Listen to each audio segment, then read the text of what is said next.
This is without fail always going to make an appearance at any outdoor eating or barbecue situation I host. Get yourself a big serving platter and mix the dressing ingredients in the bottom, and then top it with quinoa, broccoli, squash, halloumi, pomegranate seeds and pumpkin seeds. I tossed my halloumi in shatter jam for a little bit of sweetness and added some homegrown rocket to the mix. It's the perfect summer salad, and I'm eating it in my sunglasses because I'm trying to manifest that summer is actually here. This is also great for meal prep, just dress it at the last minute. The full recipe is in the caption.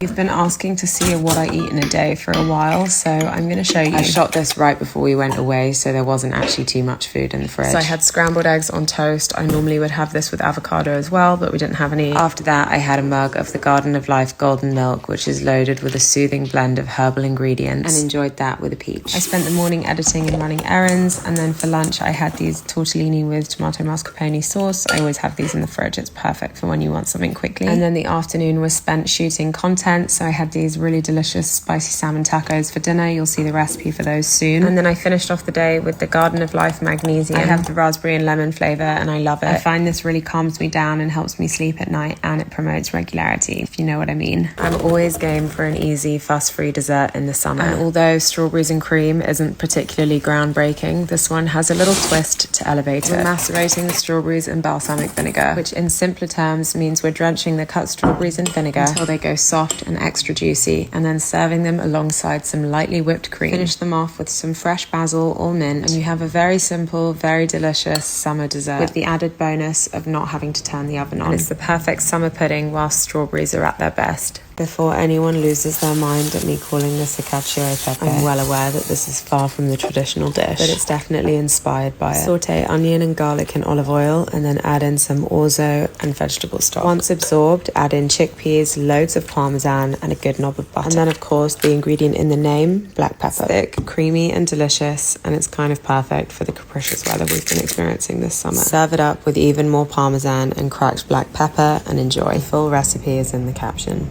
I would say that this is one of the best dressings to use on vegetables. It's so simple and so effective. There's only 4 ingredients, or 5 if you count the salt. It's garlic, lemon, chili and olive oil. And I'm drizzling it over some roasted broccoli that I've charred in the oven, and then laying all of that on a creamy bed of whipped feta. This is a lovely recipe for either winter or summer, but I would always say it's best enjoyed with friends, and you can get through the broccoli and then mop up any leftover oil and feta with a good hunk of bread. And as per usual, you can find the full recipe written in the caption.